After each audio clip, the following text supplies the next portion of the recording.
Hey everybody, how you doing? It's about 3:32 in the morning, West Coast time for me here, and I wanted to continue making some of my build videos. I couldn't sleep, so I thought I'd hop back into Destiny and take a look at one of my old favorite builds from halfway through Forsaken that just recently got one of the pieces that I was chasing for an entire year. Couldn't get it, just got it from Xur. It's fantastic. We're going to be using the top tree of Night Stalker for this build, mainly for the Vanishing Step, but also for the Enhanced Radar. We're going to use the Spike Grenade, we have a Marksman's Dodge, and then a High Jump as well. So we definitely want to have that invisibility when we go straight up into the air. The piece that I was talking about earlier was Stompies. Previously, I had an extremely good roll for Stompies. Enhanced Hand Cannon Dexterity, Hand Cannon Scavenger. In the Luna's Howl meta, that thing was legit god tier. But the problem is that I play with traction and a really high sensitivity, and for me, traction is the perk that I prefer over all else. So I was craving traction for about a year or so on those Stompies. This is the build that we're going to focus around, however, is using an aerial playstyle with a sniper. I have a max range, essentially kill clip Tatara quick draw, and I've got an Icarus Grip, equipped with that. We're going to be pairing Thorn with that because of its extremely high handling speed and because of the benefit that Thorn gets after picking up a Remnant Soul. So we're going to body shot people, quick swap to Thorn, get the crit pick, and then pick up the Thorn Soul, and then proceed to slay out, hopefully, with that. I've got some very synergized perks with this. I use this armor setup for the most part in Rumble. If you've watched one of my earlier videos, this is going to be the same kit. I've got Fastball. It's a lot like Traction. I don't prefer the Reloader perks. I prefer Fastball, much like I prefer Traction over the Dexterity perks because I find the way that it interacts with my armor is more beneficial towards my playstyle, and I can get more utility out of Fastball than I can with a Reloader perk, especially when I'm playing on Hunter that has a dodge built into its melee. Now, I've got Sniper Scavengers in both my arms, but this perk is very important. Absolution. That reduces all of your cooldowns whenever you pick up an Orb of Light. That allows me to run an additional stat mod into mobility to get that 10 mobility, which is what I'm after with this Stompies build, and that allows me to run a little bit bare minimum on the Paragon mods. Normally, I think as a hunter, you'd probably want to play with 3, but this is a perfect stat build with perfect dodge build synergy for a hunter, and then I'm going to be pairing all of this with my fixed odds, which I use quite a bit. So I've got a 10-6-1 split for my hunter stats. We're going to be using Thorn as our quick swap pick shot weapon. We're going to be trying to go for heads with Tatar Gaze, and I think the clip that I've got lined up for you is fairly decent. I think I did pretty well the later half of the game.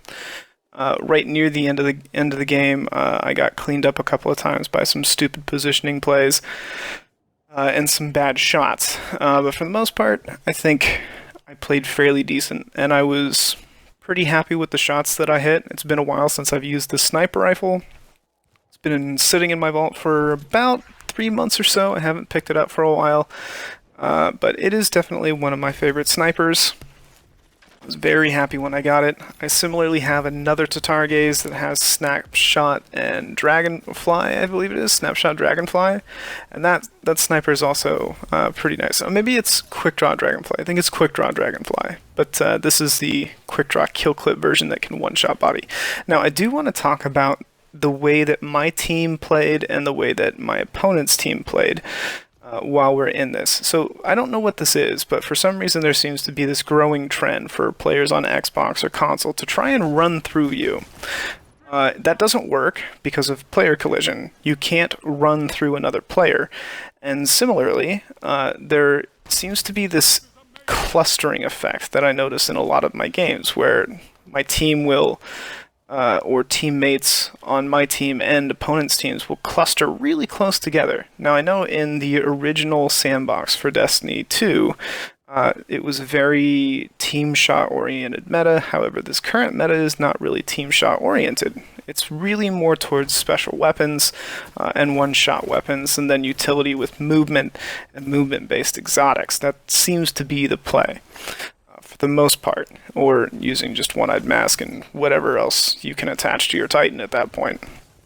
That seems to be the basic meta. Team shot is no longer really a thing, but I do see a lot of players clustering up a lot, and that isn't really how you want to play in this particular type of FPS shooter, because there are a lot of angles built into the maps, and then on top of that, there's a lot of one-shot weapons in the game that tend to capitalize on clustering effects, not to mention kill bolstering effects that come from getting multi-kills or just getting kills in general. So clustering tends to be a very dangerous strategy, and it does tend to limit the movement of the people that are around you. So what you want to do if you're playing in PvP, you want to try and keep your distance from the people that are on your team, and also probably keep a little bit of distance between the people that are on the enemy team as well. For the most part, unless you're playing really CQB tactics and you're using like a shotgun and melee and all that kind of stuff, that's fine. But I do see this a lot, and I saw it a lot in this game. Predominantly I played outside, and this is just a missed smoke grenade that leads to my death. I tried to dodge through him to confuse him, and then go aerial while invis, but he just went for the double melee, which is fine. That was my fault. Anyways, so I tried to maintain dominancy outside for the most part, and I really don't like fighting inside on this map all that often. I can fight well, but my particular loadout right now isn't really a loadout that I'd prefer to fight inside with. So I am trying to dominate the outside for the most part. There's that fastball, really good zone control from pretty much anywhere on the map because you've got a very predictable grenade. I love the way that feels, and then I'm also using a very good zone controlling grenade as well, and that mixed with the slowing smoke gives me a little bit of added utility, and it gives me an effective positional advantage in the map with the kit that I'm bringing in. Anyways, I did try and focus mainly on the outside of this map as opposed to focusing on the inside of this map, just because I'm using a sniper and a hand cannon, and in the interior of this map you're probably going to run into a lot of shotguns or fusion rifles, and those are going to outpace your range and outpace your DPS. Not necessarily outpace your range with your sniper, but they will outpace your range with a hand cannon as far as the fusion rifles are concerned, and they can usually outpace your DPS with a hand cannon as well if they're using a fusion rifle, because that's what fusion rifles are designed to do, is outpace a primary weapon based on the constraint of the charge time. The sniper rifle is a very good weapon to use against a fusion rifle. In fact, it's probably one of the more direct counters to a fusion rifle.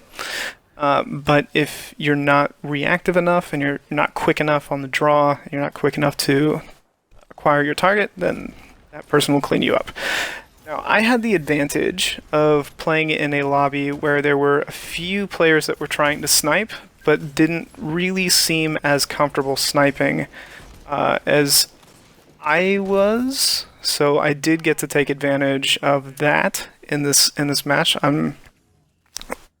I had the advantage of being the better shot in a match, and that's not always the case. In a lot of matches that I come into, I'm not the best shot in the match, or I'm not the best sniper on the map, and I get shut down pretty quickly for the most part. And those are actually the games that I like to play in, the games where I'm getting shut down, because that forces me to improve my flick, it forces me to improve my target acquisition, forces me to choose my engagements more intelligently, it forces me to use my movement better, it forces me to use my angles better. In this game, I again could play a little bit more aggressively, but that's also part of the kit that I'm using as well. I'm using a really synergistic dodge, a very highly mobile exotic, and it's got traction, which I'm really enthused about. And on top of that, a high jump with invisibility and an Icarus grip and a high impact sniper is extremely nice. Thorn also seems to be pretty fairly forgiving when it comes to inner accuracy as well. And I think that this build is a very cohesive bunch of parts, I think is the best way to put it. Thorn has a lot of benefit and supplements the Tatar Gaze very well, especially this particular role of Tatar Gaze. I think Tether seems to work fairly good with this subclass as well. I like to play Tether a little bit differently. I tend not to shut down supers with my Tether. I tend to find that if I'm playing Tether reactively, that ends up getting me killed because Tether has a very slow activation time as far as supers are concerned. It has a low armor coefficient as far as supers are concerned, and because it puts you kind of in a weak position compared to everybody else on the map, you're exposed, putting your super down in the first place. So I like to play defensively while I'm not in combat with Tether. So I'll place my Tether down. If it gets somebody, neat. If it doesn't, that's fine. It's not a big deal. The rest of the subclass is fine on its own.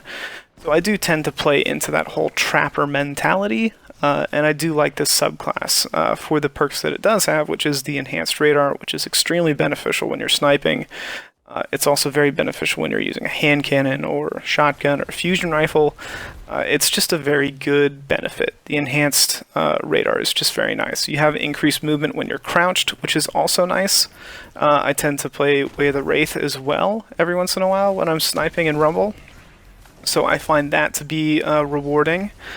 But I do actually kind of prefer Top Tree or Way of the Trapper, just for the radar, for the smoke grenade utility play, and I think that's basically it. Like, to me, that's all I really need. I like hitting headshots and seeing through walls and things, but I think that the dodge utility as well, I forgot about that. Going invisible on the dodge is an incredibly powerful mechanic. Breaking aim assist on people and going invisible, that was just a terrible lineup of shot right there.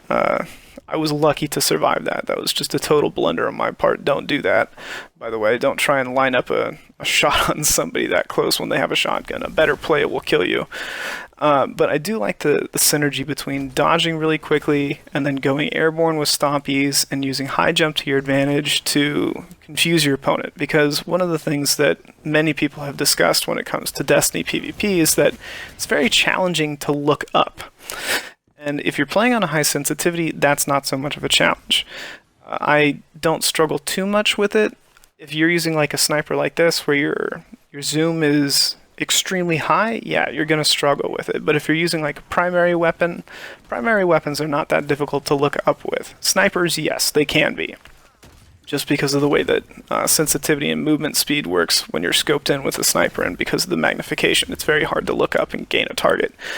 But if you're playing on a low sensitivity and you're using a primary weapon or just your basic weapon, it is fairly hard to look up. So Stompies is a really good utility exotic in those circumstances. I really like this build. It's really fun. I used to like running around no-scoping people and body-shotting them with the Tatar Gaze.